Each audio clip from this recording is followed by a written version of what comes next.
So the goal of tonight's presentation is to go through Ironman and Ironman 70.3 for Port Macquarie.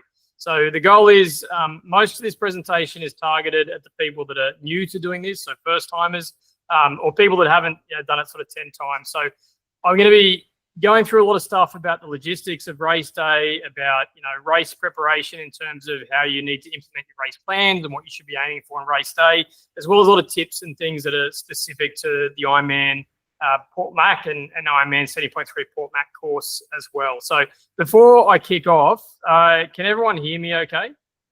Yep. Right. Cool. Yep. All good. Excellent. All right. So first up, I am going to start with, if anyone has got any questions during the presentations, feel free just to speak up and ask. If not, there's plenty of time at the end of the presentation that you can ask your questions and stuff as well. But I don't mind people interrupting me if you've got a question that's sort of valid at the time. All right, so first thing that I want to say about this is whenever you go into these big events, okay, the main thing that I always tell everyone to do is to really curb your expectations about outcomes.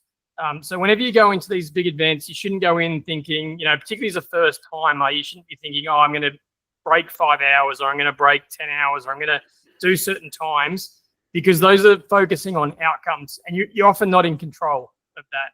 What you are in control of when you race is you're in control of the processes to get the best time that you've got. So rather than focusing on, the outcome of whatever time or whatever it is that you want, the best thing to do is to focus on what you need to do on race day to get the best time that you can get. Okay, that's going to lead to the best time. It's going to lead to the best outcome for you. But you've got to focus on what you're doing, not what you want to achieve when you're out there. Okay, so the big one is that always when you're racing, control the things that you can control. Okay, so the things that you're not going to be able to control on race day are the weather, the conditions. Occasionally things go wrong. You can't control those things. It's how you deal with those on race day that are going to make the biggest difference to your race time when you're out there as well. All right, so first thing that I want to go through is just, the logistics of what happens when you get up there. So most of you are going to get up there on probably by Friday to do the race on Sunday. There's a few things that you have to do to get ready for the race. I'm going to break these down into both Ironman and the 70.3 stuff. So first thing that needs to happen is you need to check in. So all of you have hopefully entered by now. You've got your emails with your entry details. You need to actually go there into the main Port Macquarie area and you need to register. When you go and register, they'll officially tick you off as having been there and they will give you your pack. Your pack will contain all your stickers or your race day tattoos, all that stuff that you need to actually have for race day. So you do actually need to, welcome Luke, grab a seat somewhere, buddy. You need to go do that. So you have the capacity to do that Thursday, Friday, or Saturday. That's for both the Ironman people as well as the 70.3 people. And there's designated times to go do that. So I would encourage you is when you get into town and after you've checked into your hotel, motel, whatever, is to go in and actually register, do that stuff, go back and just get yourself sorted from that regard. Next is the race briefing. So as far as my understanding is, there is, I haven't got the links for entry because I'm not entered, but you can get a virtual briefing that you can follow. Definitely watch it just in case any of the instructions are different to the published printed stuff that happened, whether there's a road closure or a detour or whatever. Just make sure you do that. The other option is there is a race briefing on Saturday afternoon that you can go attend in person. So either watch it online or if you haven't had a chance to do that, go to the actual race briefing the day before. In regards to bike drop-off, so unlike the smaller races where you can walk in on race day, everyone needs to have their bike checked in on the Saturday, the day before. So that means going down, putting your bike in the transition compound, setting everything up in terms of your bike, and then leaving and going back home. So make sure you do plan to do that. You do need to schedule a time, as far as I understand, to do your bike check-in. So you guys should all have an email and the ability to nominate what time you want to go do that. When you do go down and do the bike check-in, for the guys that are doing Ironman, it's also when you can drop off your special needs or your personal needs bags. And it's also for everyone when you pick up your timing chip. Okay, so your timing chip needs to be there for race day. That won't be in your race pack that you get when you first register. they're going to give it to you the day before to take with you. Okay. The other things that you can do the day before is there are transition tours. There are set times for the transition tours for both Ironman and 70.3, where they will walk you through exactly how the transition works for both 70.3 and Ironman. They are different because of the way that it's structured, and I will go through that later on. But it's not a bad idea for the first timers to go into one of those tours and just have someone walk you through exactly how that works on the event day. All right. So on race day, the transition will open at 4:45 in the morning. Okay, so that is when you will take your drinks down. That's when you will take your helmet down. That's when you'll go pump up your tires last minute, put your gels on your bike, get your bike actually ready to actually start the day. And transition opens from 4:45 a.m. So typically, it depends. I would encourage you to go do it with an hour to spare before your race, just in case you need to do something. I wouldn't encourage you to try to set up your bike 5 minutes before the transition closes. And that's purely because it doesn't give you enough time to sort anything out. If you get there and your tire's flat or something's happened, it gives you a little bit more time to actually fix that up. In terms of the race start, the Ironman 70.3 guys will go first. Okay, so the Ironman 70.3 guys will start at 6:20ish in the morning. The Ironman guys will start about 7:15 in the morning. So there is a gap in here between those two. All right, after the race, when you guys are done, for the 70.3 guys, go pick up your bike anytime from 12:30. For the Ironman guys, depending on how quick you are, you can either pick it up that evening or you can go back the next day. You can pick up your bike the next day. So for most of you Ironman guys, I'd probably say just leave your bike there if you're buggered and just go get it the next day. Okay. The day after the race, basically there are presentation ceremonies. So if you are quick enough to stand on the podium, they will go out and give out your awards, which is always good to go to. But they will also do what they call the roll down slots for the World Championships for 70.3 as well as Ironman. So if you get in the top 20 for 70.3 and you want to go to the World Champs, I would definitely show up. There's a good chance that the spots will roll down to that kind of position. If you get in the top 10 to 15 in the Ironman categories, you can go out, show up, and see whether you can get a spot to the World Championships as well. One piece of warning that I warn everyone every year is, for some reason, Ironman do not allow you to. You have to pay for those spots when you're there. So if you do get a roll down slot, you have to accept it and you have to pay on the spot to go. So you need a credit card, but for some reason they need a physical credit card. So you can't tap a phone, you can't use your Apple Watch. You actually need a physical card with you to do it. So just keep that in mind, because otherwise you're going to go begging around for a friend that's got one. So take a physical card with you if you intend to try to qualify for one of those World Championship spots. Okay, so the race preparation tips on how everything goes on race day. So I'm going to start by giving some general tips. So those are the people that do best at these big events are the people that are organized. Okay, so you don't want to get flustered on race day or race morning or anything like that. There are documents, athlete guides, go read through it all, get your head around how everything works, from transition to swim courses to everything else. But if you're very well prepared, your chances of doing well are good because you can implement your race plan. So that means, knowing exactly what your nutrition plan is, making sure you know what the course is, making sure you know when your rolling starts start, all these things. Make sure you've got all that down pat. Other ones are knowing the rules. Okay, so making sure you understand the drafting rules, making sure you understand, overtaking rules, things like that. You don't want to get pinged on race day for a penalty for something that you didn't know you were doing wrong.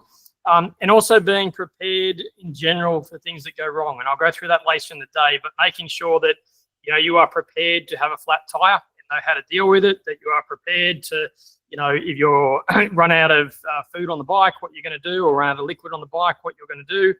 You need to have all these things organized, because then when you get there on race day, if something doesn't go to plan, you've already made a decision about what's going to happen, and you can lead that very calmly as you go through and not get flustered on the event day. Okay. Tips for before the race. So one of the things that I always see every year is it's exciting. You go to Ironman, 70.3, it's your first one. You go into town, there's stuff set up everywhere, there's people everywhere, there's expo tents, there's all this sort of stuff. What I would actually say is if you want to go do all that stuff, go do it and get out of your system early so that you can enjoy it and then you can go rest. So you need to be reasonably selfish in the lead up. So you don't want to be there on the Saturday and you go in, you check your bike in, you wander around the expo, you meet up with some friends for a coffee and lunch, and then before you know it, you've walked 18,000 steps that day, and then you've gone back to your hotel at 4 o'clock and you're actually pretty tired. Okay, so what I would say is get all that stuff out of your system on the Thursday or Friday and be relatively selfish on the Saturday. Just go do what you need to do, go back. You'll also find that, if you're back at one of the hotels, if you go sit on the balcony and have a coffee, you're going to see bikes, you're going to see runners, you're going to see everything all over the place. It can be a lot to be out there. So just make sure you do, if you're the sort of person who get a bit overwhelmed or quite nervous, sometimes best not to be out there in the hustle and bustle so that you can just sort of separate yourself and not, sit there getting absorbed and nervous all day as well. One thing I always get everyone to do before they race is to go organize all their gear. Okay, so what I would encourage you to do is from the start of the race through to the finish of the race, so from the swim all the way through to what's happening on the run, is lay all your stuff out on the bed or the table at the hotel, okay, and go through the race one step at a time. So make sure on the swim you've got your wetsuit, you've got your goggles, you've got your gloves to put the wetsuit on, or your plastic bag, you've got your body glide, and put all that stuff aside. And then get your race kit out, your cycling kit, your helmet, and just go through the race in your head. Every single thing that you need, lay it all out on the table and make sure it's all there. Once you've got it all out there, including your nutrition, including everything, I would encourage you then to pack it away for the Ironman guys in the bags that you need to do, or for the 70.3 guys into your own bag that you're going to take on race day. And you can just sort of put it to the side. So you guys can get mentally organized, get everything that you need, take it, put it aside, and you can just forget about it because you've already gone through it. You don't have to sit there worrying about anything. The only things that you really should be having to get on race day is getting your nutrition stuff out of the fridge if you've got cold drinks or whatever, and then just popping on your dry suit or whatever it is you're wearing on race day. That's all you need. So I would encourage you to have, once you've packed all your bags up, you just leave out in the morning exactly what you need to put on the next day when you get there. So I'd encourage you to have your dry suit, your timing chip, and your race belt or whatever it is that you've got the next day on the table. Just pop that on, and so you can have peace of mind knowing if the table's empty, you've remembered everything, and your family's going to have to go racing back to the hotel to go find something that you forgot, because it's all a lot on race day. And don't underestimate the fact that you will be nervous. It's easy to forget something on race day. It's easy to forget your gels. It's easy to forget your Garmin computer or whatever you've got there. But if it's all out on the table and you've done it with a clear head, just make sure the table's empty in the morning and you take it with you. Race day, don't do anything different.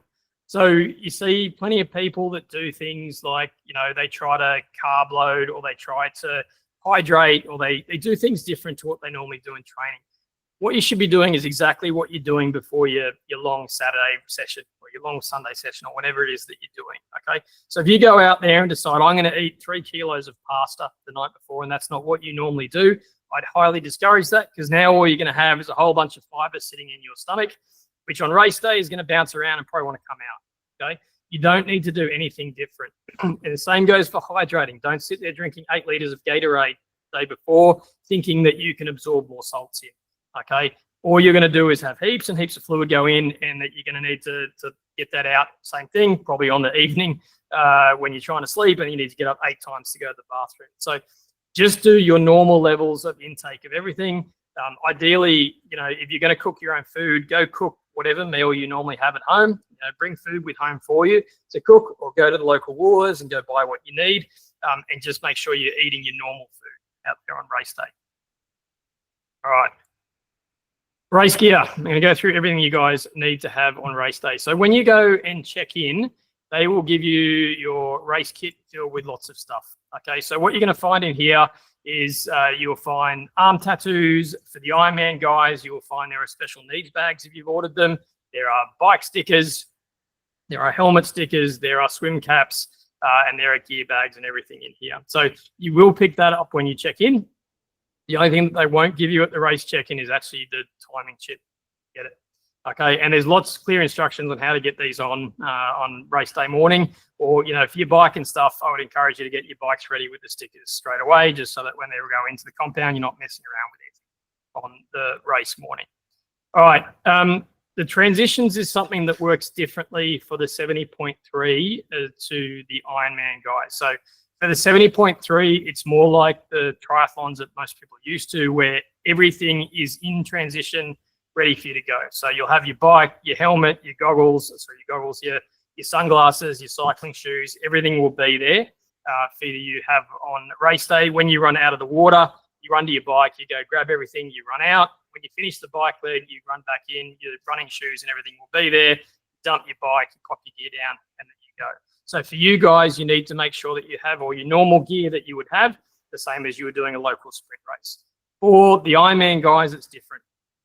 So you guys will have two bags. You'll have a bike transition bag and you'll have a run transition bag. So the way it works for you guys is when you run in out of the water, you will find you have these bags hanging up on hooks which are numbered. So if you're number 57, you will run to the rack and you will find that your bags are sitting there for you. Once you grab your bags, which will have all your bike gear that you need. So your bike gear, you will have your helmet, you'll have your cycling shoes, whatever else you want to take with you on the bike will be in that bag. You'll then take that bag into the tent where you can go get changed, get ready, whatever. When you've actually finished getting changed, you can actually dump all your gear there and the volunteers will wrap up your wetsuit, your goggles, whatever, back into the bag for you, and then you go out and start the bike. The same thing goes for the run. When you dump your bike off the bike leg, you run in and you grab your run transition bag. Your run transition bag will have your running shoes, a change of socks, your hat, whatever it is you want to run in. Okay, you will run into the tent. You can go get completely changed if you want. You then run out of the tent. So the transition setups are quite different, and we will talk about that a little bit more later on. But you need to get organized in terms of having two separate bags. So the only thing that you guys will have in transition is your bike with your nutrition on it and your bike computer. That's pretty much it. Everything else will be in one of these kit bags that you've got there. Okay. The only thing I do want to add is you cannot access your transition bags on race morning. Okay. So these need to be all set up in advance when you drop them off, which will be the day before.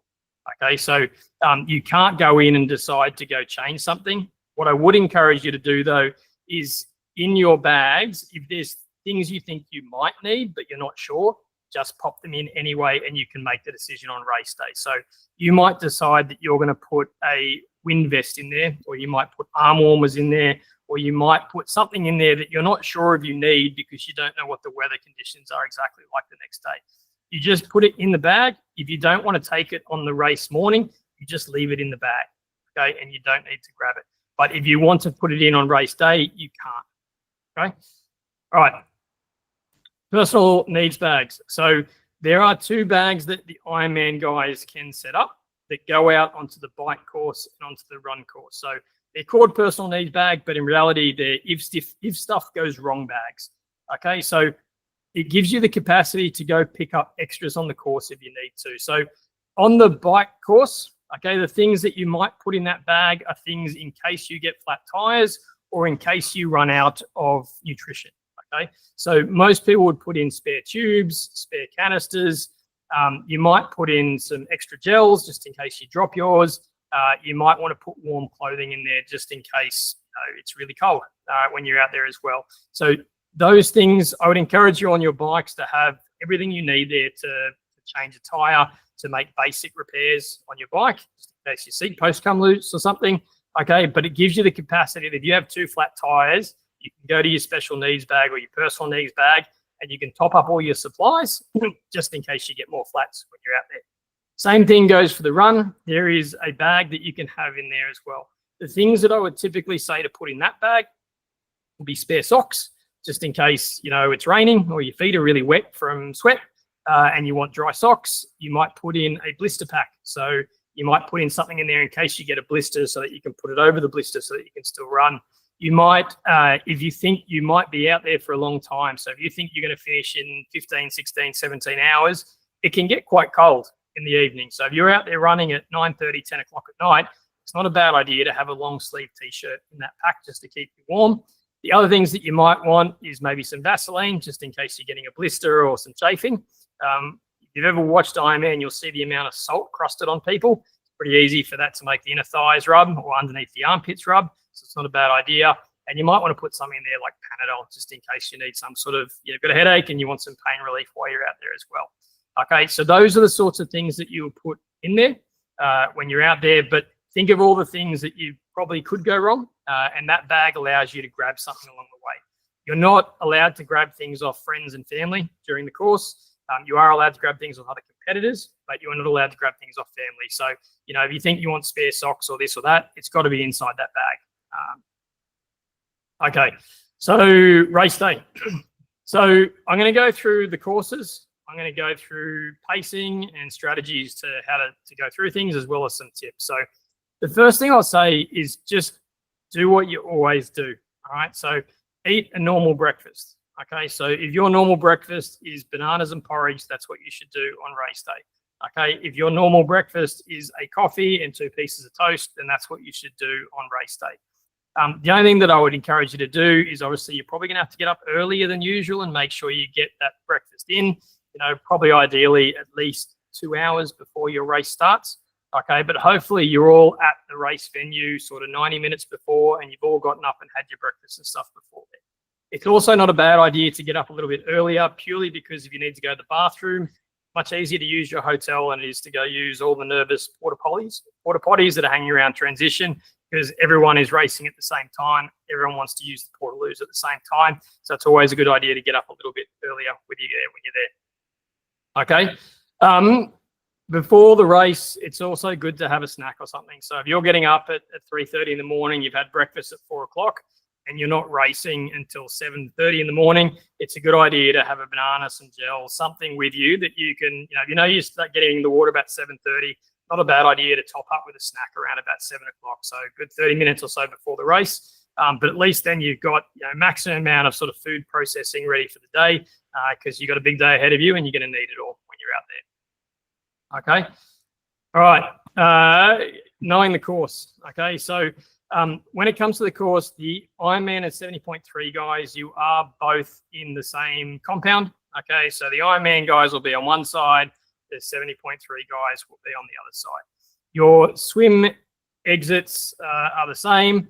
Okay, your Ironman exits and 70.3 exits for the bike are slightly different. Okay, so ideally the day before the race, go actually see the compound. It is all very well marked up. It's a good idea to do the transition tours, and they can show you exactly where you need to go. Okay, when you have your bike put in here, there is also, there's 1,500 bikes in here. Okay, so when you rack your bike up, you will have a numbered spot. Okay, but it is difficult to find on race day. So if you're out of the water and you're quick, you're going to come to a compound that is absolutely filled with bikes, and you've got to go find it. So it's a good idea to remember, I come in off the swim exit and I go, 7 rows across, and then I run 5 racks down. Okay, so make sure you do something to actually remember where your bike is, because it's surprisingly difficult to find it. And you will also find that on race day, your heart beats through the roof, you're anxious, you're nervous. You don't want to be running through here and spending 5 minutes trying to find a lost bike.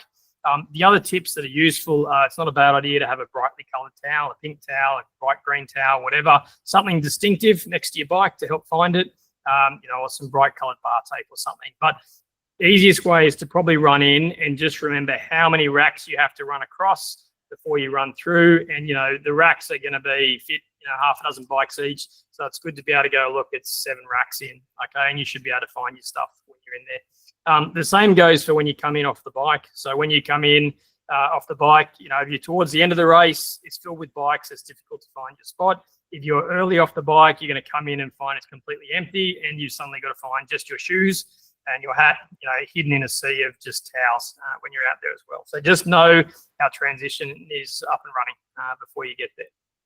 All right. One thing I couldn't find in preparation for this was the cap colors. So I don't know if they've sent an email to you guys with your cap colors, but basically there are 4 zones for the 70.3 and there are 4 zones for Ironman. Each zone corresponds to the estimated time that you said it was going to take you to do the 70.3 or the Ironman. and they will give you a cap color. So it might be purple, green, red, blue, whatever. Okay, you'll have that for the 70.3, and you'll have the same thing for the Ironman when you go through. So when you go lining up on race day, it is going to look something like this. Okay, so you will have zone 1, 2, 3, 4. You will all walk into the water and you will take off. So zone 1 will be one cap color, the next cap color, and so on. On race day, all you need to do is jump into the compound in the color that you've got on your head. If you think you're at the pointy end of your speed, so if you think you're a 33-minute swimmer, okay, then go towards the front of your group. If you think, I'm probably at the back of that, then go to the back when you're out there. So that way, when you walk into the water, you're going to be the best chance of being with people that are around about your swim speed when you get in. Okay, so on race morning, so let me just go through. You'll do this one at a time. So the 70.3s will have their turn at lining up, and all those will go out, and then the Ironman pros will go, and then the Ironman age groupers will get in there, and they will start lining up to go as well. Okay, so just make sure you know what cup color you are when you're out there. In general, I would normally say to overestimate your speed because then you can swim and draft off better people. But also, you guys get to race in seawater and you get wetsuits, so you'll be faster than you probably think you should be as well. Okay, now the swim course. Can everyone see these maps okay, or do you want me to make it a bit bigger? No, it's all good. I can see it. Okay, cool. So the swim courses are slightly different, but do the same thing. So for the 70.3, you guys, you will start here. Okay, you will swim up the channel. You'll go around some buoys. You'll come back through. You'll do another loop here, and then you will come out. Okay, so normally along here, you'll see there's buoys marked. So on one side, it looks like there's pink, and the other side, it looks like there's orange.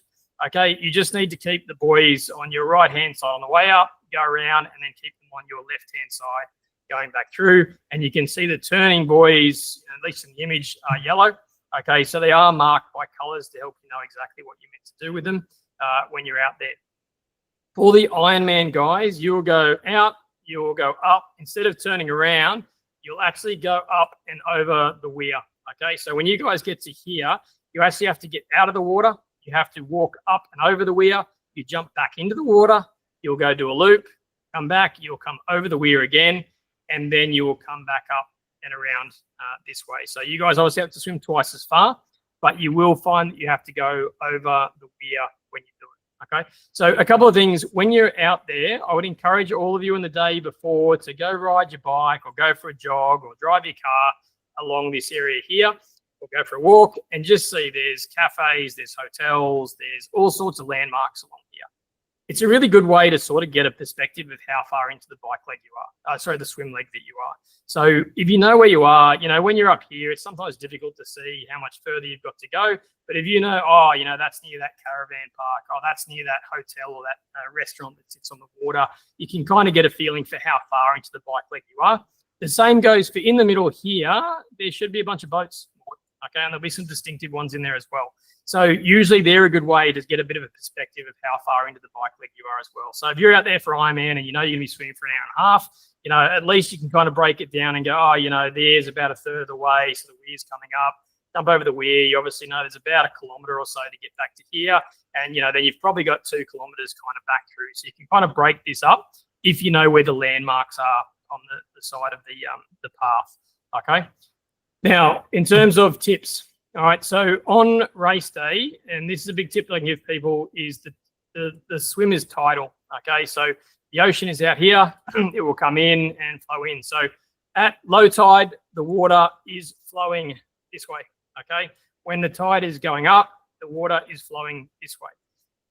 On a race day, low tide is at 8:51 in the morning. So most of you will be swimming against the tide, okay, on the way up, and you will be swimming with the tide on the way back, okay? So if you are swimming against the tide, it's a good idea to swim towards the shallower sections. If you are swimming with the tide, you are better to swim deeper in the channel. So if you find you are swimming and you're not really moving very well, just remember which way the tide is going, because sometimes it's better to swim to one side rather than the other when you're actually out there. So the tide will go quicker in the deeper parts of the channel. The tide will go slower on the edges when you're out there. Okay. Fine landmarks to look at. I went through. Where possible, always wear a wetsuit. Okay, wetsuit is always faster. Ironman, Port Mac, and 70.3 have never ever not been a wetsuit. The water temperature should be below the threshold. I would always encourage you to wear a wetsuit if you've got one when you're out there.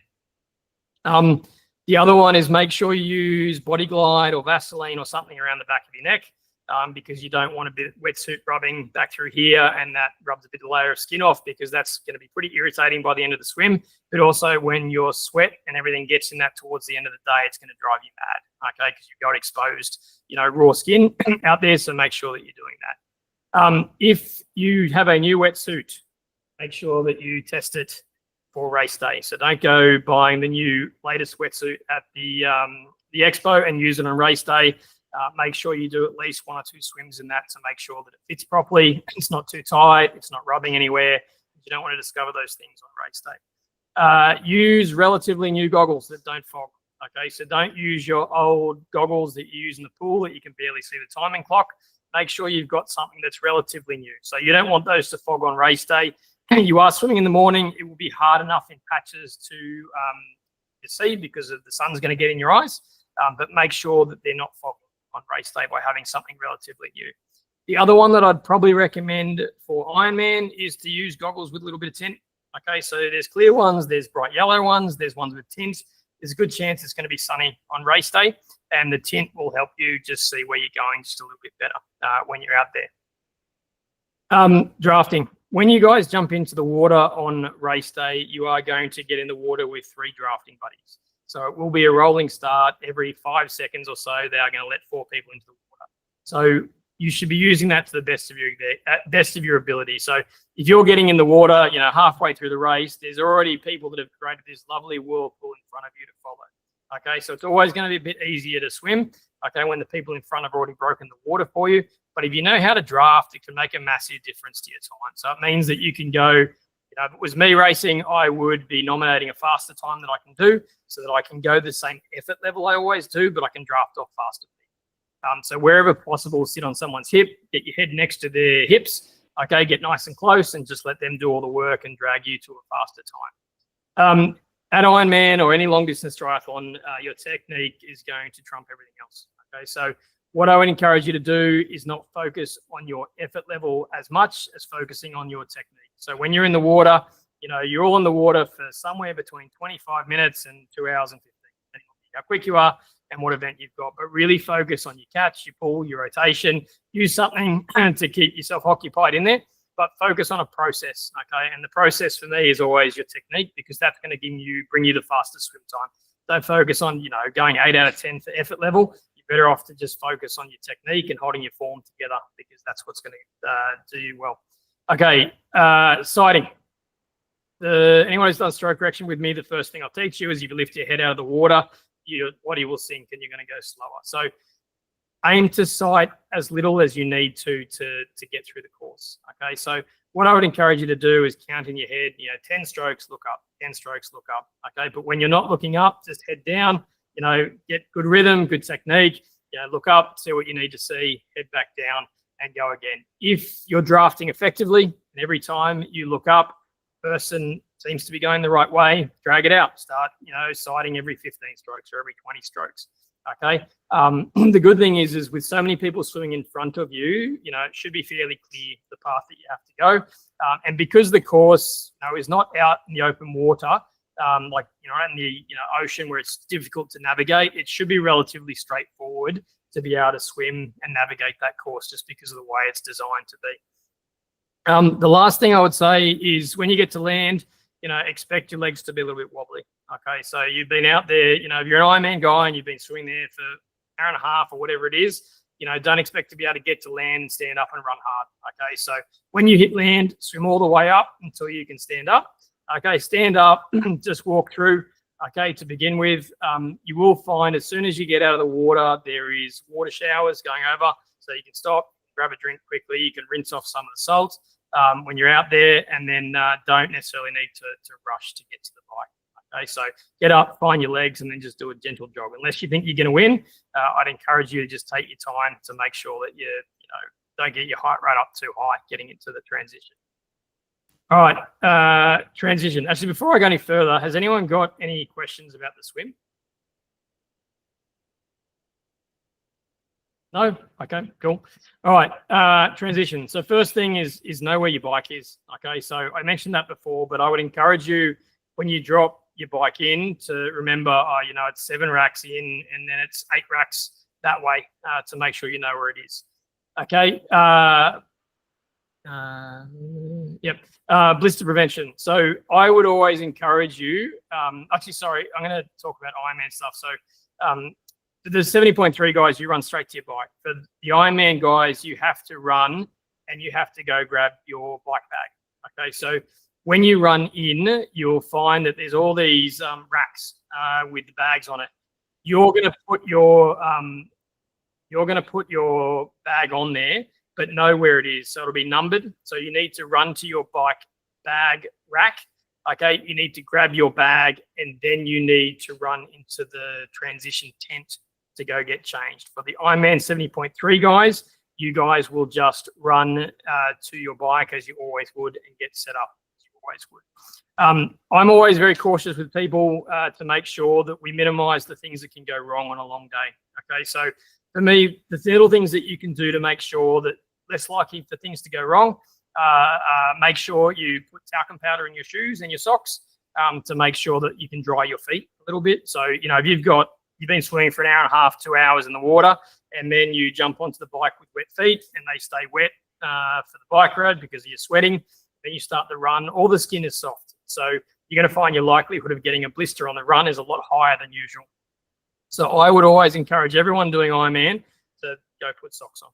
Okay, so fill the socks with talcum powder, put some talcum powder in your cycling shoes, roll your socks up into a little ball and then roll it out onto your foot and get nice and organized so that you can do it quickly and efficiently. But make sure you do use socks when you're out there. The Ironman guys, depending on what you want to do, you can go race in your tri-suit, the whole thing, swim, bike, and run together. For those of you that are going to be out there for a while and think, oh, look, I'm going to be out there riding for 8 hours, I really want to be comfortable, you can go get completely changed in the tent. So you might want to put on your bib and brace, your full cycling kit, your cycling jersey. You might want to get completely changed in there. That's a choice that you've got as well for the Ironman. Not for the 70.3, a bit hard to get changed in the open compound. But for the Ironman guys, you can definitely go into the tent and get completely changed into new gear when you get out there. The other things that you might want to put in your bag is arm warmers or a wind vest. Those two things can be, if it starts getting warm, just remember you're coming out of the water, it's 8 o'clock, 8:30 in the morning, and it might be 18 degrees and it's quite chilly.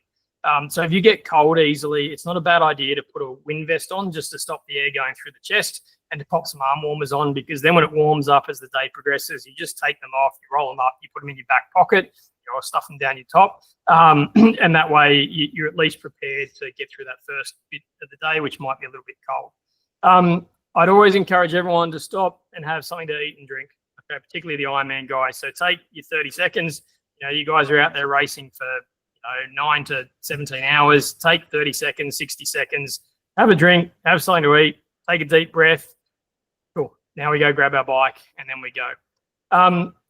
One thing at the big events that you'll see for T1 is it's very chaotic. So you come out of the water, you are kind of in the middle of the bell curve for swimmers. So for the Ironman guys, if you're coming out at an hour 10 to an hour 20, that's when half the race comes out of the water, right? So I got a question. Does everybody, can you get changed to a bib if you want?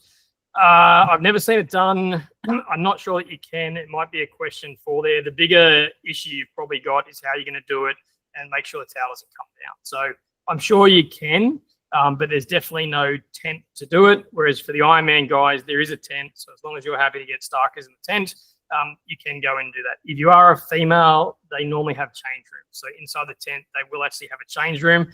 For the guys, whatever reason they decided that we're all happy getting starkers in the tent, you can just do that. But I'm not sure about for the Okay, Hutto might have a tri-suit, maybe a good idea. Okay, but what I will say, Hutto, is there's no reason you can't swim in your bib and brace, right? So if you want to do the bike leg in your cycling kit, you can swim in that. There's not really a reason not to, because if you've got a wetsuit over the top, the chamois is not really a problem because you've got the wetsuit over the top. You're just going to get on the bike and it's going to be more wet, but it's going to dry out when you're there. It's probably more when you get to the run. You're going to have to do the run with a big thick chamois, which is a little bit harder than the tri-suit. But having said that, plenty of people do their bricks and their bib and brace, and if you're comfortable doing that, then that's fine. Most people at, I guess, 70.3 and will probably race in a tri-suit or a two-piece kit. Then, it's a little bit thinner chamois, a little bit easier to run in when you're there. When it comes to the mount line, if you're sort of in that, if the 70.3 is 30 to 40 minutes, and for the Ironman guys, 110 to 120 sort of minutes, you're going to find that it's really chaotic. Okay, so just remember when you run out, you don't have to get on the bike at the mount line. That is just the line that you need to mount after. So if you get there and it's really, really busy, just run 20 meters further, pull across to the side and jump on then. Okay, you don't have to get on right there with everyone else. It's not always your skill set that you need to worry about. It's the person trying to get on their bike next to you and the person next to that. So you don't want to get there. There's always one person that stacks it every year, usually because they go to leap on their bike and they forgot that they've got bottles hanging off the back. There's always one guy that runs out with his aero lid on backwards, which is always amusing. And there's always just people that, they lose their cycling shoe or something that falls off their bike. But those are all little hazards that you'll have in these big races, but you can mitigate them just by running out until you find a clear spot for yourself, and then you can get on when you're out there.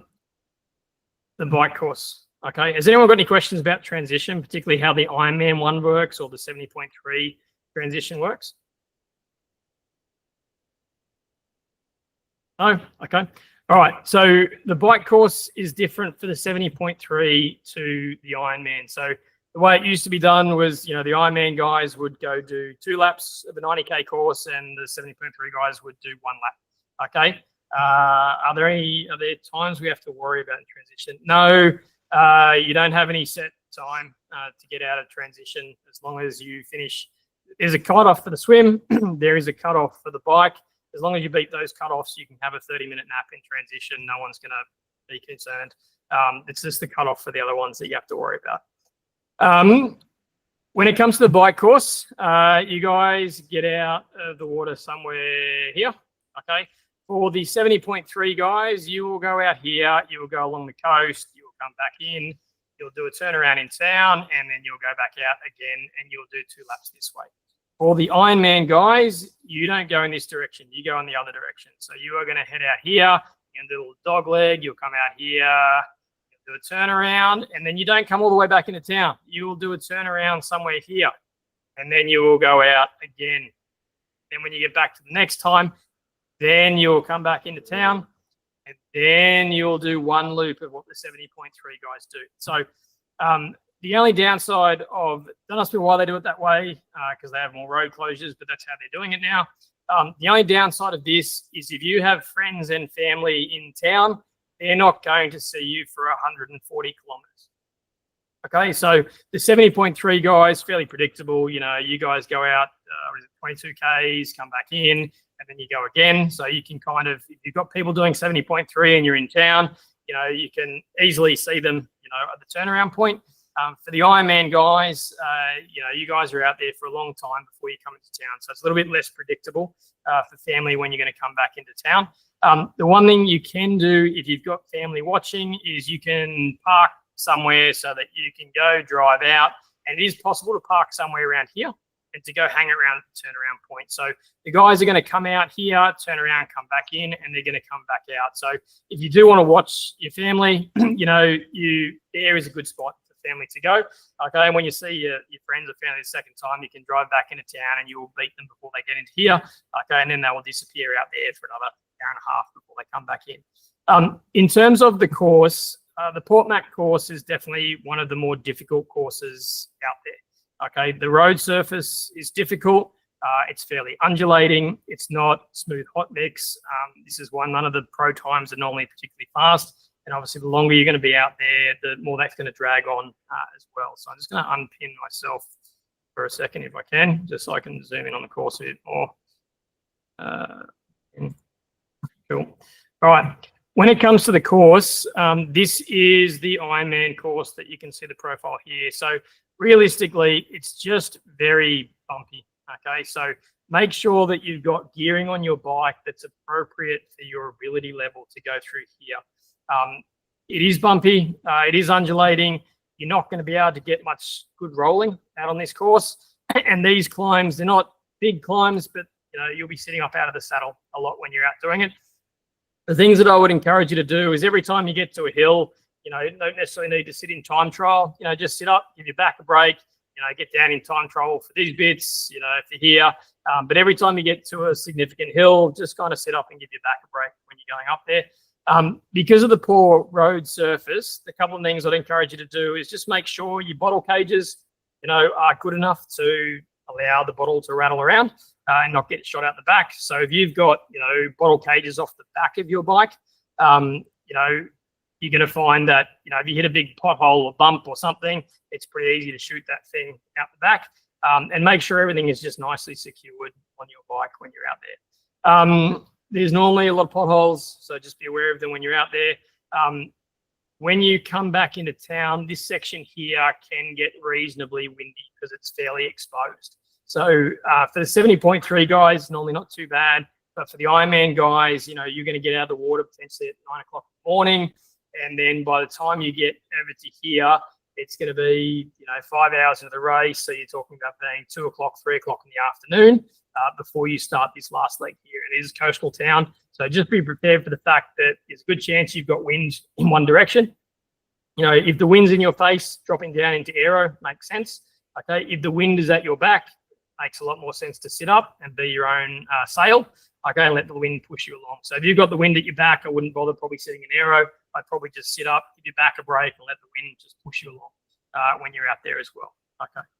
Has anyone got questions about the bike leg? How steep is Matthew Flinders Hill? Where do you live, Nigel? See if I can think of. Matthew Flinders Hill is it's about 300 meters long.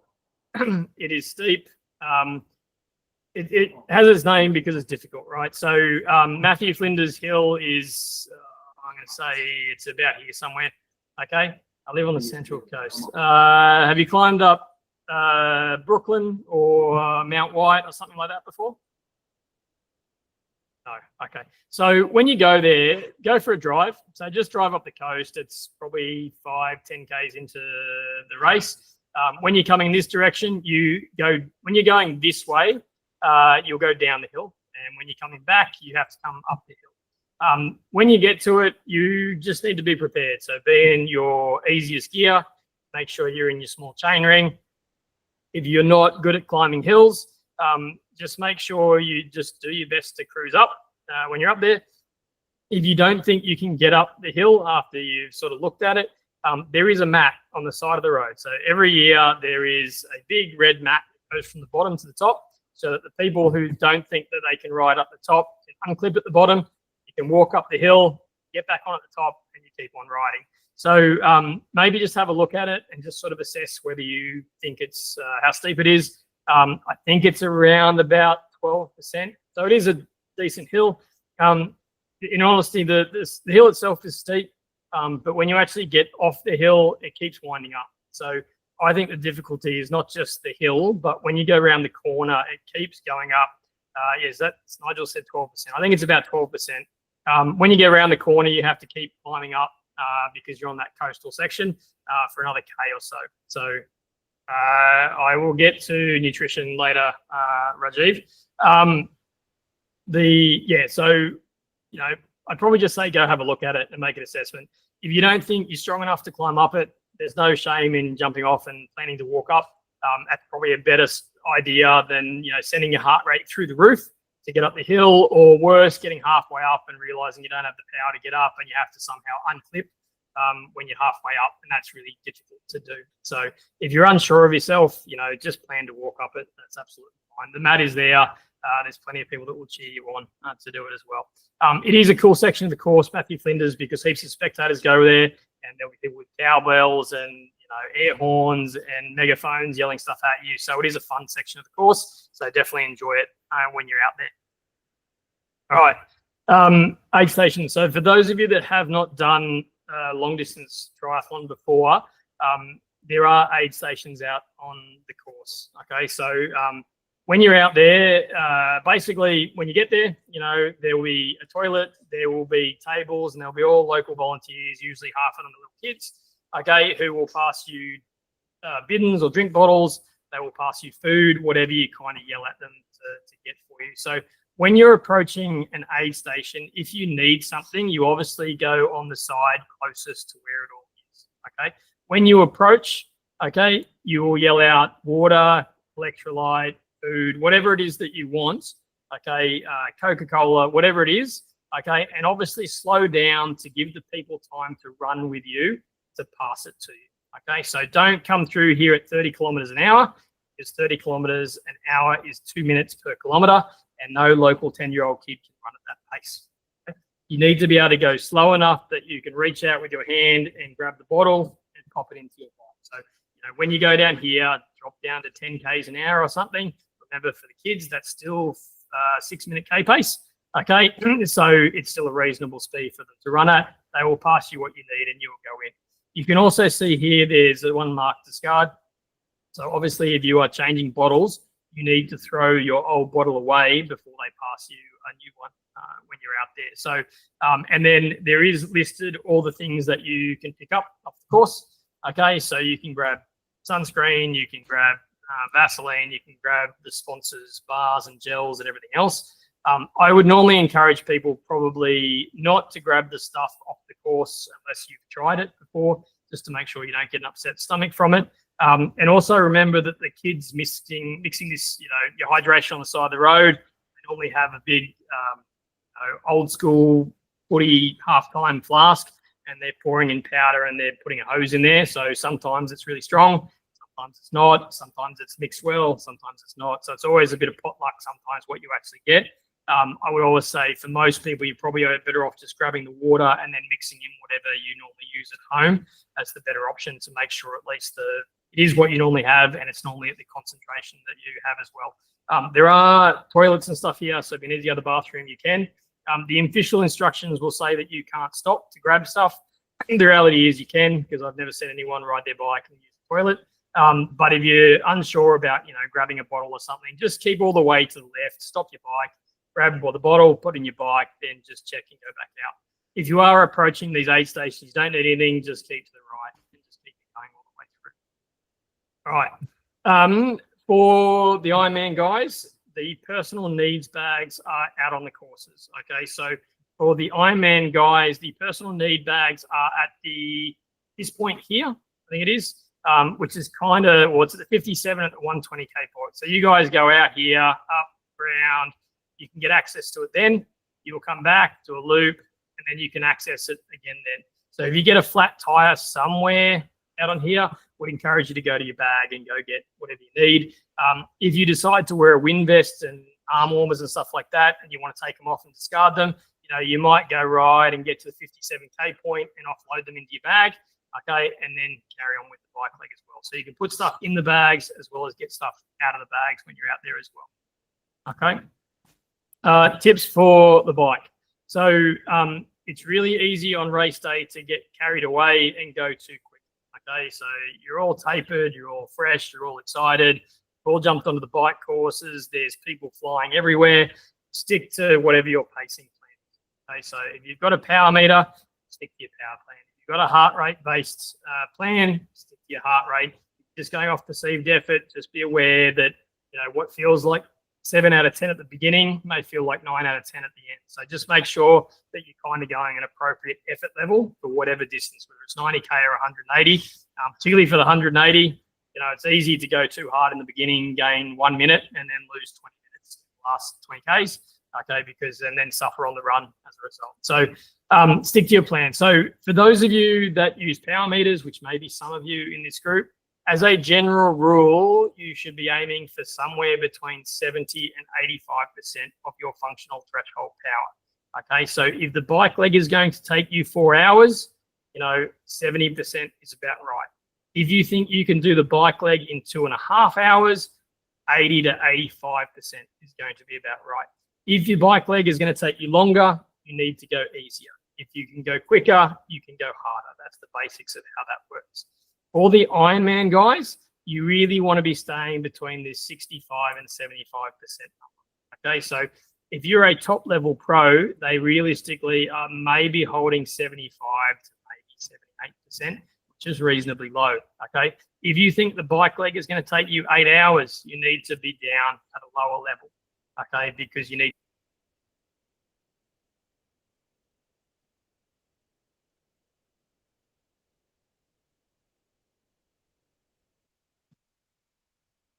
the course is a meter that's just hovering around here, regardless of the terrain.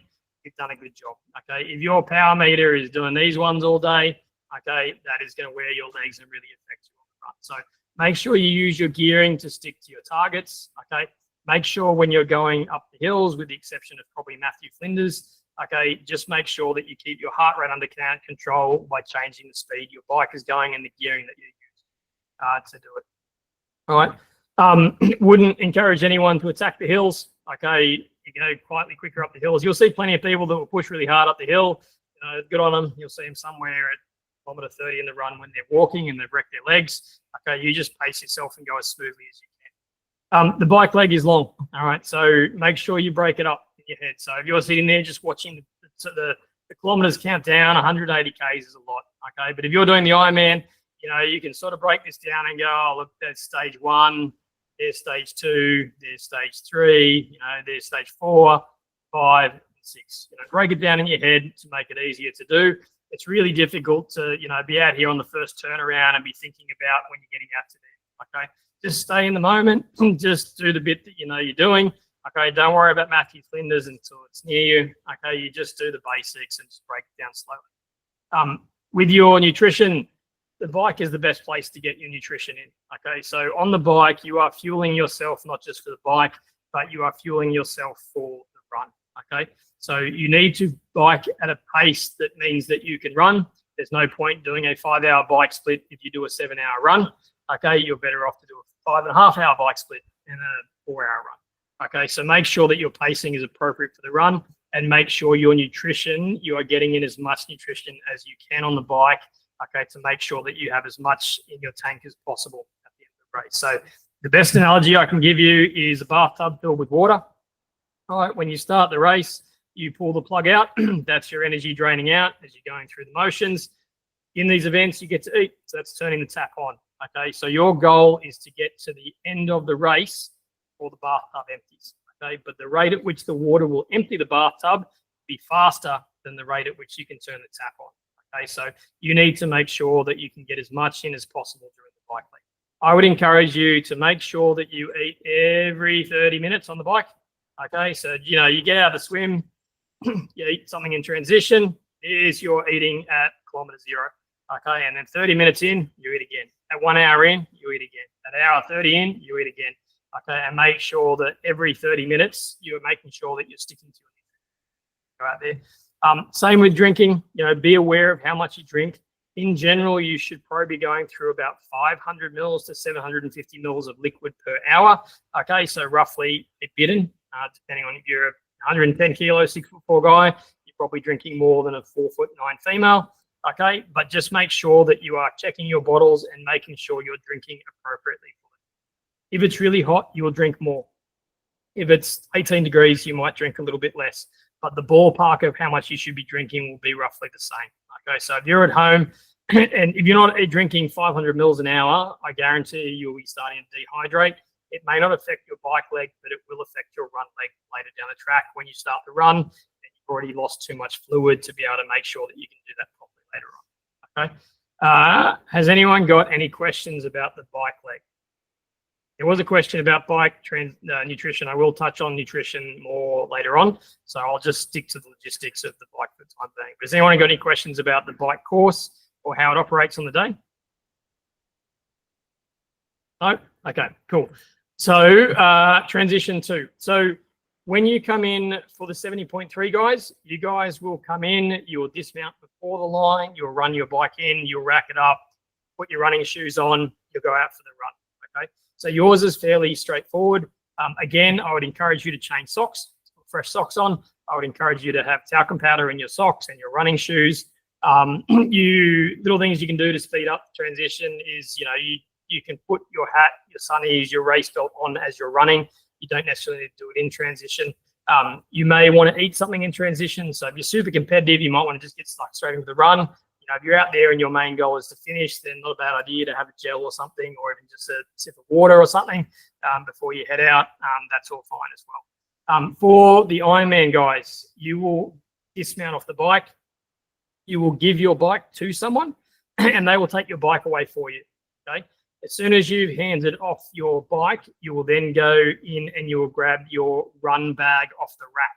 So again, you need to remember where your rack is. You need to run to the rack, grab your stuff, run into the tent, tip the bag out. It'll have your runners, your hat, your change of clothes if you want it, your sunglasses, whatever you've got in there, and you get changed. Okay, so if you're just racing in your dry suit, you might just put your runners and your hat on and off you go. For some people, might want to get completely into a singlet and shorts and run. That's fine as well. You can do that at the T2.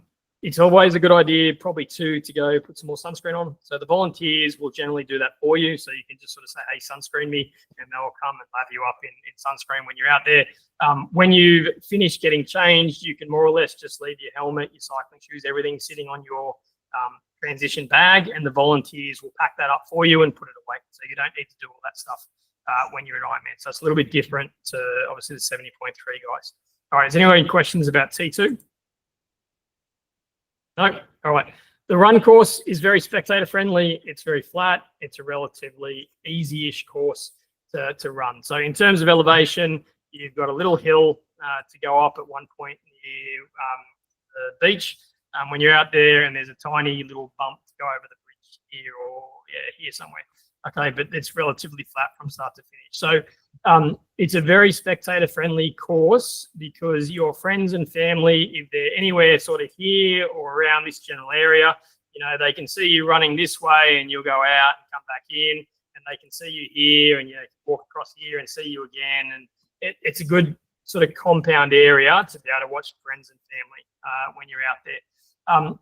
Everyone does the same run course. 70.3 guys will do 2 laps. The Ironman guys will do 4 laps. Okay. In the old days, they used to give you a band to go around your wrist, indicate how many run laps you've done. But now the timing chips just do it for you. When you run out, okay, you go out, you will come up here. There is a hill to run up through here. You'll come back along the waterfront. Down across here is where you see all the iconic photos of the painted rocks. Okay, and there's a caravan park and stuff here. You run back through. There's a big section here past the wharf. You'll then run out to here, come back in, and then you'll start again. Okay, for the Ironman guys, when you are anywhere around here, it's great. There's people everywhere. There's stuff happening. There's people clapping you. When you get to about here, it gets pretty lonely. Okay, so you start running out through what is suburbia. Especially if it starts getting dark. There's no one really out here because it's a long walk and people don't go out there. So these are the areas through here where you've got to keep yourself motivated. Okay, so these are the patches where you see a lot of walking. In through here, you see a little bit less walking because I think people got people watching them. Okay, so it's a little bit easier to stay positive when you're in there. But the run itself is pretty straightforward. Your special needs bag sits here just outside of exiting the transition. Okay, so if for some reason you need to change socks, grab a jumper, grab a long sleeve, anything, you can get that there, and you're able to access that on any of the laps when you're out there. Okay. The aid station will have plenty of stuff. Okay, so one thing that's different to the short course is you will suddenly develop a real liking for flat Coke. Tastes great on race day. They will have other stuff there that you're not used to. They'll have pretzels, which are great for salt. Okay, they'll have Anzac biscuits. They'll have lollies. They'll have bananas. They'll have the sports drink stuff that's there. I would encourage you to stick to your nutrition plan that you've set up as best as you can. But at some point during the race, your body might just tell you what it needs. Okay, so for some people, it's going to tell you that those pretzels covered in salt look like the best things ever. Okay, sometimes you're going to look at the bananas and think, geez, that is looking a lot better than another mouthful of Gatorade or Morton's or whatever the sugary drink that they've got out there. Okay, so go grab what you kind of need. The other things that the aid stations have is things like Vaseline. So if you're starting to get a blister, if something's starting to chafe, go grab some Vaseline and rub it wherever it needs to be rubbed, okay, to stop you getting a friction burn or whatever when you're out there. They will also have sunscreen and stuff. Any special tips if expected to finish time under 16 hours? You mean for the run, Rajiv?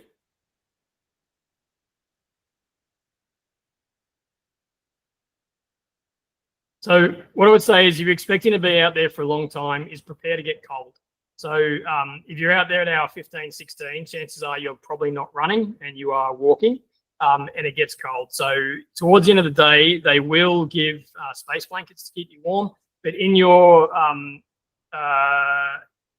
special needs bag, I would put a jumper and I would put a long sleeve t-shirt in there to make sure that you can stay warm. Because, you know, if you're out there and you're walking the marathon and it's dropped to 16 degrees, it gets cold. And so just take stuff that will be warm.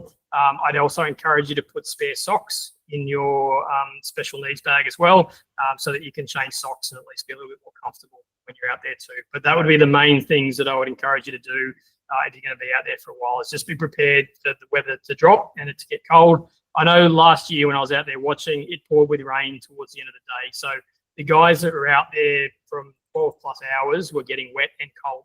And so just having something in your bag to be able to keep yourself maybe dry or keep yourself a little bit warm, you know, even if you get soaked, you know, at least you can put a fresh one on and for a little while you get to stay dry for a little bit.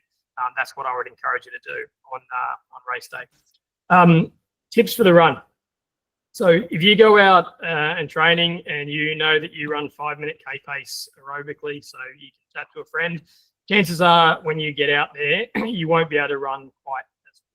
The other thing I would say is you're not going to set a 5K PB at the start of the run. So if you're excited, you get off the bike, you're used to going 30 kilometers an hour for the last 180 Ks or the last 90 Ks, just make sure the speed that you're running is sensible. Okay, so it's very easy to get, there's people running everywhere, you're excited, you go for the run. Unlikely to be setting PBs for a 21K off the bike. Okay, so just make sure that you've got whatever heart rate zones you've got. That would be the best indicator for your effort level. And just look down at your watch and just check that the speed that you're running looks about right. Okay, it's really easy to run out of transition and be running 30 seconds a K quicker than you should be. Okay, and I guarantee you, you're not going to be able to do that from start to finish. So just check yourself early in the race. You know, make sure the first K is maybe your slowest one. Just find your legs before you build into it. Don't try to set PBs straight off the guide. For the Ironman guys, even exit transition and just walk the first 100 meters. Okay, just find your legs, start jogging very gently. There's this moment when you guys get off the bike and you'll discover what condition your legs are in. So sometimes you get off the bike and you'll go, ooh, that's not good. Sometimes you get off the bike and think, oh, they're okay. All right, so you'll have those little moments. But, you know, if you're out there running 21 Ks or particularly the 42K guys, you know, walking the first 100 meters is going to lose you 20 seconds, right? It's much easier to lose 20 seconds in the first K finding your legs than it is to walk the last 10 Ks. So just make sure you pace yourself, you get your heart rate back down, and you're going out there. I would encourage people to take in most of their food intake off the bike, or on the bike. And then when you get to the run, I would encourage you to start reaching for the higher GI stuff, so the sugary stuff, and less food. Okay, so it takes, you know, if you're starting to eat Cliff Bars or solid foods on the run, it's going to take longer to process. It's going to bounce around a little bit. I encourage you to do that on the bike, but not the run. Most of the guys that I would coach, I would encourage them to reach for a cup of Coke and a cup of water, then run. Okay, if your body's screaming at you to drink the electrolyte because maybe it's down on salts, drink that one. But for most of the time, I would say a cup of Coke, cup of water, run to the next aid station and do the same thing. For people that are starting out for the first time, very few people will run the entire marathon. Even the guys that win will often walk aid stations in there. I would encourage you heavily to do a run-walk strategy. So if you decide that you're going to run all 42, chances are you might be good for running the first 20, 25, and then, you know, as you get tired, you're probably going to start walking. But when you start walking later in the event, it's not because your run speed's any good. You're walking now because you don't have a choice in running. So what I would encourage you to do is, run halfway to an aid station. So run 5 minutes, walk for a minute, run to the aid station, walk for a minute through the aid station, run again. And so break that race down into, little 4 or 5 minute chunks. Okay, so running 21 Ks or running 42 Ks is quite daunting. So what I would encourage you to do is, for the Ironman guys, the aid stations are every 2 kilometers, right? So it's much easier to do the race when you've got to run to 21 aid stations, right? You can count them off. There's 1, there's 2, there's 3. It's a lot easier to do that than it is to watch and go, oh, look, I'm at kilometer 23 and I've got nearly a half marathon to go. That's a very difficult mindset to do. It's much easier just to think, I've just got to run to the next aid station. Okay, tick that box, Coke, water, run to the next aid station when I go through. So I would encourage you to walk before you think you need to make sure that you save your legs so that when you are running as best as you can. If you are running at kilometer 30 to 35 to 40 in the Ironman, you are the exception to the rule. Okay, so when you get to that far in, the vast majority of people are walking or they're doing some sort of shuffle that is not anywhere near a run, okay, because their legs are gone. So you need to make sure you save your legs for later in the race. Okay, you're better off to run a bit slower in the first half to make sure you are still running in the second half. Okay, nutrition. So some of that question on nutrition. So number 1, where are you staying in heart rate? So would you recommend wearing a heart rate strap? On the internal watch. The heart rate strap's usually going to be more accurate than the watch. I would use, if you think your watch that's on your wrist is accurate, then that's fine. But using a heart rate strap is fine. Like, you're going to see every second person wearing a heart rate strap, so I think that's absolutely fine. If you've got one, you're used to it. It's not uncomfortable. Just wear your heart rate strap when you're out there. Nutrition. First thing is, don't try anything new. Make sure everything you've done has been tried and tested in training. Don't buy the new U-Boot Expo gel to use on race day. All the gels, all the sports drinks contain different combinations of carbohydrates, long chain, short chain. Some may upset your stomach, some may not. But I would encourage you to take whatever you've been using in training from home and only take the stuff from the course if it's what you're used to or if you're desperate for some reason. Okay, I would encourage you to be self-sufficient as much as possible. In general, you want to aim for 250 to 400 calories per hour on the bike. Okay, so you want to go as high as your body can tolerate. So as a general rule of thumb, what does that look like? That might look like having 1 Cliff Bar an hour and a electrolyte. That might look like having 1 to 2 gels and a Cliff Bar and water. That's what that kind of looks like per hour. So a gel generally has around about 100 calories in it. Okay, so you're looking at needing to take 3 to 4 per hour. That is a lot. Okay, I would encourage you to try to take actual food. So whether that's a sandwich, whether that's Cliff Bars, whether that's a banana, something to mix it up. I never think it's a good idea to have just gels all day. You can imagine sitting at your desk job and trying to survive all day on energy gels. You'll feel pretty average by the afternoon, and race day is no different. So try to get actual food in and then save the sugary stuff for on the run when you're probably going to need it a little bit. Make sure you're taking something with electrolytes in it. So electrolytes being salts. All right. So in order to contract muscles, you need potassium, sodium, and magnesium to do that. You can get that in sports drinks. In other words, stuff that has sugar in it. You can also get ones that are electrolyte only. Some of you might even want to just take salt tablets. But you definitely need to take some sort of electrolyte across the day because you are going to sweat out 15 litres of fluid, 10, 15 litres of fluid. You're going to replace that. You are going to slowly just dilute your salts down if you don't replace as you're going on. As I said, I would generally say on the run to go for gels and to go for the liquid calories. So that is gels, sports drink, Coca-Cola that's degassed, and water. Those are the things that I encourage you to do on the run. I would encourage you to walk the aid stations always, regardless of how good you are. Make sure that you are actually getting the liquids in. Okay, it's really difficult to run and try to actually drink at the same time. So just walk, even if you're really good, just walk for 15 steps. Make sure you get the fluids in, whatever you need, deep breath, and go again. Okay, but for people doing their first time, I would encourage you to count off the aid stations in your head. And when you get to them, sigh of relief, okay, and just go, I'm going to walk this 50 meters, okay, get my heart rate back down, get the fluids in, get to the end, motivate myself. I'm going to run to the next one and do the same thing, okay? And last one for nutrition on the bike, would definitely encourage you to try to carry all your own stuff as best you can, and only use the stuff on course if it's the stuff that you have been using in training, or if you drop your gear and you're desperate, or you're out there longer than you think and you need to grab stuff to eat. But definitely don't try new stuff if you can avoid it. Okay, this is a big one, which is mindset. So there's an old saying, which is, if you think you can, you can, and if you think you can't, you can't. And I think that's 100% right. So when you're out there on the course, vast majority of it, you're on your own. Okay, there's no family cheering you on. There's no of your training buddies side by side with you anymore. You're on your own. So you will generally follow what your mindset is. So if you think that, you're tired, you will be tired. Okay, if you think that, things are going wrong, they will go wrong. Okay, you need to have this mindset of talking positively yourself in there. So, be out there, and it sounds silly, but tell yourself you're doing well.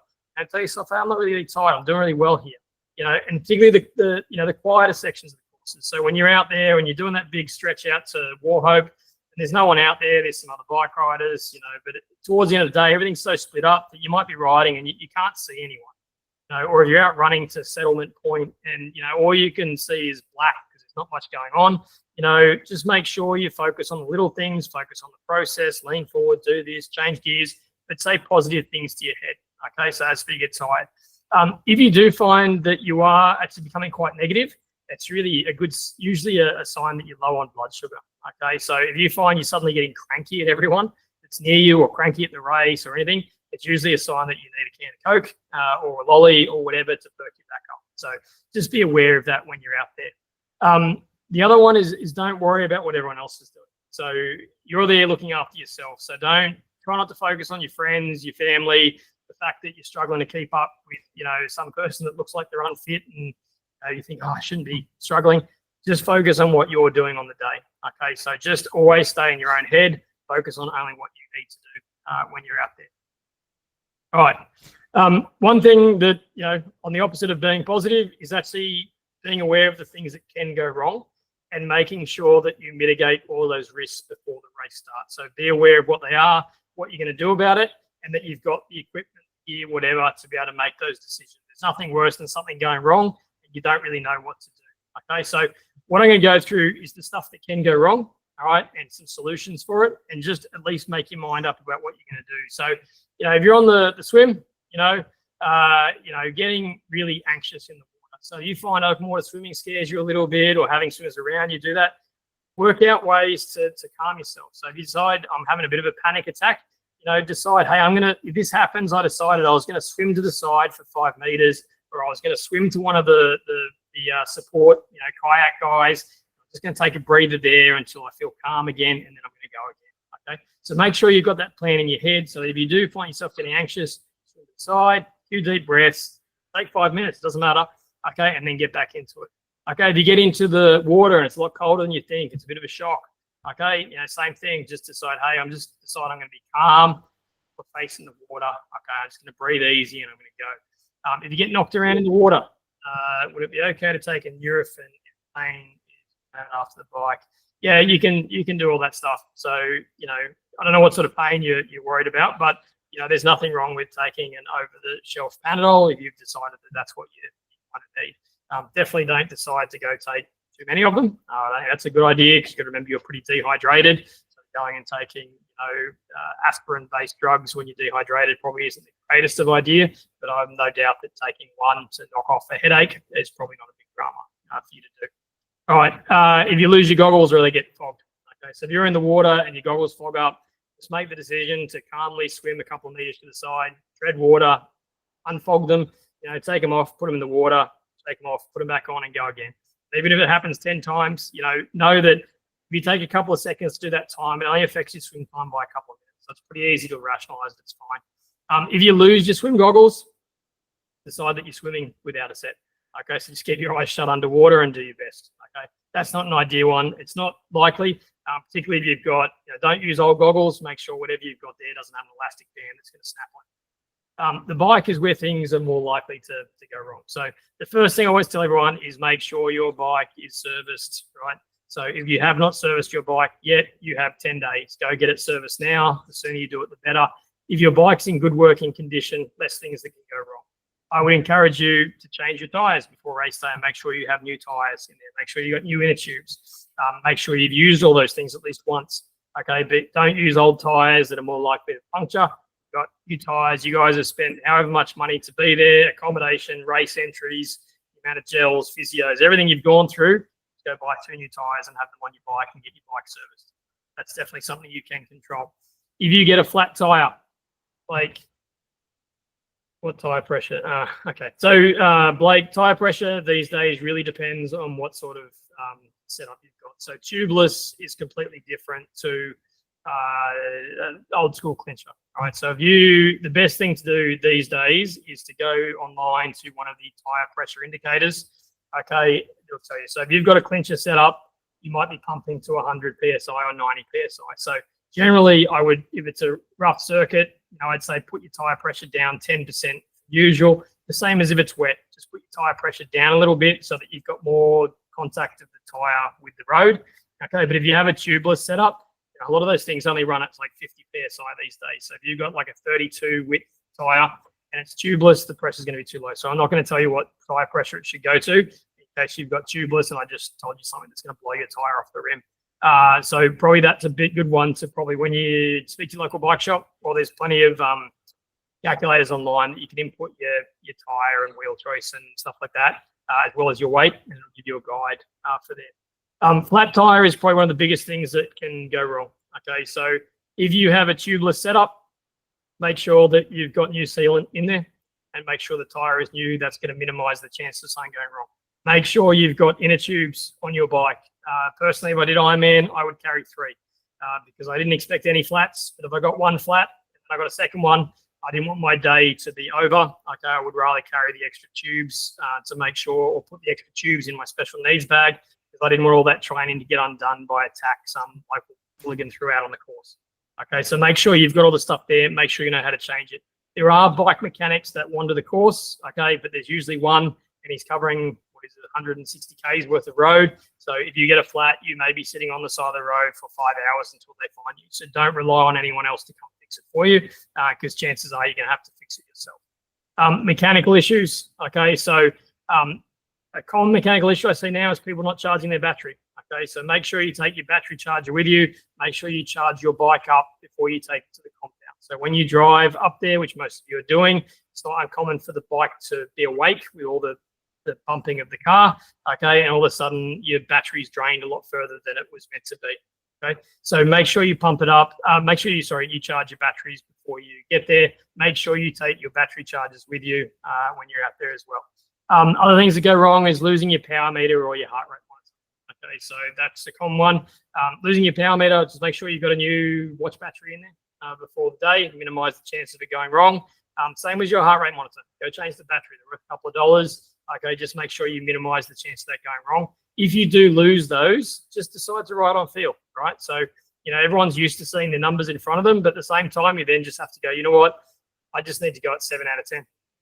And I'm going to ride on feel, and I'm just going to do my best. Okay, so don't get upset about it. You just suck it up, you move on. Okay. Running. One of the big ones that can go wrong on the bike as well as the run is cramps. Okay, so that is a big one to be aware of how to resolve it. So everyone will tell you that cramping is the result of salt imbalance, which may or may not be correct. As you sweat, the concentration of salt in your sweat is lower than the concentration of salt inside. So the more you sweat, in theory, the more concentrated the salt gets inside you. Okay, so taking salt tablets, in theory, should make the problem worse. But anecdotally, what you need to do is you need to get salt underneath the receptor of the tongue. All right, so if you start to cramp, you need to do a couple of things. One, you need to slow down. Okay, you are cramping because the muscle's not coping with what you're doing. you now need to make sure that you get salt underneath the tongue and swill it around. So there are products out there, sprays and things for cramp fix or crampies or whatever. You can go buy those. They're convenient. They're expensive. They are just salt water that you spray underneath your tongue. Some also contain some pepper powder, which is meant to make it better. But something, salt underneath the tongue seems to reset something in the brain that they don't understand, okay, and it will help ease the cramp. So if you start cramping on the run, don't try to run through it because it's just going to get worse, okay? You need to start walking. You need to get salt under the tongue. So that might be ideally you having something in your special needs bag, which is a salty water mixture. Maybe you bought one of those cramp fix sprays or something like that. Or maybe you decide that licking pretzels is a good idea, okay, and getting it in the mouth. Okay, once you've swilled it around the mouth, you don't necessarily need to swallow it. You can if you want. You can normally just spit that out, but just try to get the salt under there. Maybe you need to walk for 10 minutes, and then you need to resume what you're doing. So rationalize it to yourself that, you know, if you walk for 10 minutes, you should walk roughly a kilometer. You know, if you run a kilometer, you know, maybe it takes you 5-6 minutes. So you're going to lose 4 minutes, okay? That's a good way to rationalize it's only 4 minutes. If you can then run again, okay? If you decide I'm going to tough it up and I'm going to walk through this, that's not a good idea because you're not going to be able to run the next 15, 20, 30 Ks with cramps, okay? You'll end up being struggling to walk. So just make sure that is a big one that you need to do. Blisters is another one. Go to Woolworths and go buy the blister packs. They're fantastic. If you get a blister, go to your special needs bag, let your sock off, put the blister pack over wherever the blister is. You should be able to resume running pretty much straight away. The other one is just getting tired. Okay, it's normal to get tired. I think Pete Jacobs said it best when he said the guy who wins Ironman is the guy that slows down last. Okay, so you're not going to run at whatever speed for the first K and the last K. Okay, expect to get tired in there, but just focus on the process of what you're doing. You know, for most of you, the third lap on the run for the Ironman guys will be the hardest, right? Because you've done half of it, but you've still got a long way to go. You know, the fourth lap tends to get a bit easier because you find it a little bit easier from that point onwards. Okay, so what I would encourage you to do is, you know, it's okay to be getting tired, but just stick to your processes, stick to talking yourself positively when you're out there as well. All right, nutrition-wise, there's a couple of things that can go wrong, and there's signs that you're not processing food properly. So those are, you start feeling really bloated, you start burping, you start feeling flat or cranky, you start getting cramps, you start feeling like you're dehydrated, okay? If your stomach can't process the food, okay, it will start drawing water in from the outside to process it, okay? So if you eat too much food, it's going to draw the water away from the muscles to digest the food, because that makes more sense to make sure your organs are working before your legs. And so if that happens, just reduce the amount you're eating. So if you find on the bike you're suddenly burping or you're feeling quite bloated, just start drinking water for a while. Okay, so just maybe slow the pace down a little bit, you know, just drop the pace off a tiny bit, just drop the food out for half an hour until it goes away, and then resume what you were doing, okay? That's usually the best way to do it. And if your things start going wrong, slow down, walk for a bit, slow down the bike, wait till you start feeling okay, and then normally if you've allowed the stomach to settle, you should be able to get back to kind of what you, which is normally okay. All right, I finish shoot. So this is my last slide that I'll have before I'll do some questions. So one thing, when you go out there and you race, finishing an Ironman or a half Ironman is a huge privilege. So really enjoy that red shoot. When you're out there, you get to do this whole race, and then there's 100 meters that you get to enjoy. For people who are doing Ironman or half Ironman, it can be a mixture of, you know, excitement that you're finishing, relief that you get to stop, huge accomplishments for everyone. If you're coming 57th in your age group or 86th and you're not winning and going to Kona, slow down. Just enjoy it. Enjoy the music and the microphone and the announcers, and just enjoy that last little bit. So when you are out there on race day, you will get, I'm going to talk to you about the Ironman guys. You'll be out there, you will get to kilometer 38, 39, and you'll be out at settlement point, that loneliest part of the course. And you'll turn around the last turnaround, and then you realize that you're going to make it. You know, you've spent this whole day and you've got to this point where you go, I've only got 2 Ks to go. In your head, you go, well, that's just a run to the around the block again. And then as you get closer and closer to town, you will see the lights. hear the noise, you'll hear the crowd, you'll hear the announcer, you'll hear the music. That's really exciting, Just enjoy it because it's over very quickly and you'll be out there often on your own, but just, really reflect on what you've achieved when you're out there and just enjoy that last little bit, okay? And for those of you that got friends and family out there, if you got kids out and they're going to come and give, mum or dad a hug to say well done, make sure you know where they're going to stand. So when you go down that chute, there's people everywhere. There's lights. Your family can be standing at the front of the chute yelling at you and screaming at you, and you won't notice where they are. So make sure you know exactly where they are so that when you go down the chute, you can stop, you can take a photo with them, you can hug your husband or wife that was very patient with you. Then you do all this training and then go enjoy that last little bit of the chute when you're out there and enjoy it at the end. And the one last thing I will say, when you finish, make sure you're presentable, because you will have this potentially one-time only photo shoot of you finishing. And if you've got, your shirt unzipped and, your chest half hanging out and saliva running down your face, it's not always the greatest of photos. So it's not a bad idea if you've got the time and the forethought to go just grab a bottle of water on the way through and just freshen up, zip the jersey up, make sure you're presentable and go take a lovely photo. All right, that is everything from me. Okay, so has anyone got any specific questions about the course, about anything that I mentioned that they'd like me to go through? I will be up there on race day, and I will send everyone a copy of this presentation, so you can go watch it as well. You can also email me any questions you've got. Blake, if you plan on using a hydration belt on the run, do the bottles need to go in the transition bag the day before? Yes, they will. Okay, so you cannot put anything in. So when you come off the bike, you give your bike to someone who will take your bike away. Okay, so you don't get to go back into the transition. Anything that you take out for the run will need to be in your run bag, which means that you need to have that hydration belt in your running bag. It doesn't necessarily mean that you need to put liquids in it though. So you might decide that you're going to top up your race belt with fluids at the first aid station. So that's definitely doable, but you will need that in your run bag. All right.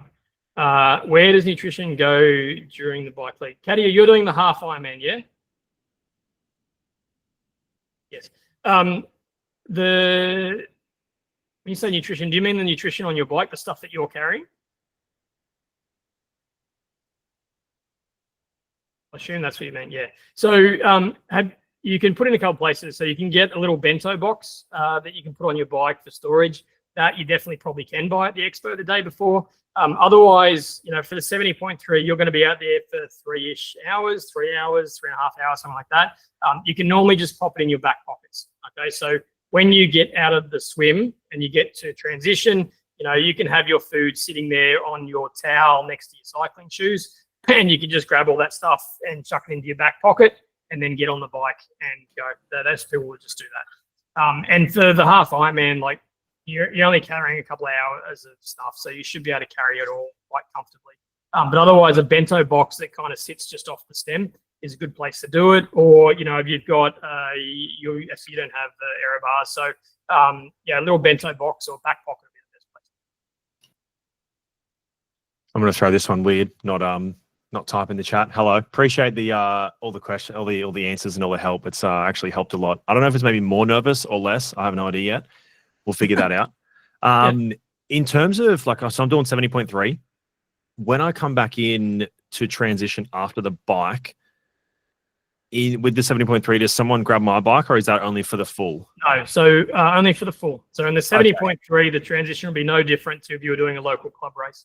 So you dismount, you will then run your bike in and you will need to rack it up at wherever your number spot is in the transition setup. And then all your shoes and everything else will be out there. And you need to rack your bike up yourself, put your run shoes on yourself. No one helps you. And you'll exit the same as you would for any sort of club race level. Okay, beautiful. Yeah, because then I can have, if I want to have a belt for my phone or camera or whatever, that's So if you're doing the half Ironman, you can just have the belt sitting there on the ground in transition. Cool. What I'd maybe encourage you to do if you are going to do that is maybe freeze the liquid in it. so that when you get to it, it's probably thawed out a little bit. Because Yeah. if you're out there and it's a hot day, you've got your liquid sitting in the sun for potentially 4 hours before you get to it, it might be a bit gross. So not a bad idea to freeze the bottles, so that by the time you get to it, and that goes for all the Ironman guys too. Not a bad idea to freeze one of the bottles so that at some point when it's sort of ready, it's thawed out and you get a cold drink bottle for the first one rather than a warm one. Beautiful. Thank you. All right. All right. Any other questions at all?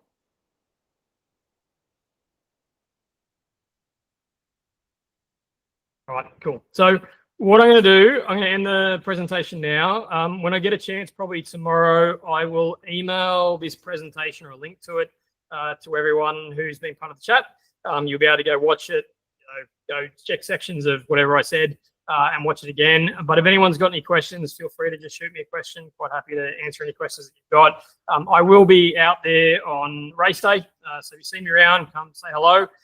When I'm out there, if you've got any last minute questions, just let me know. I will be standing somewhere outside between the transition area and the swim start when I'm out there. But if anyone's got any last minute panics, feel free to come up and ask me. But other than that, thank you for being part of it, and I hope you all got something out of it.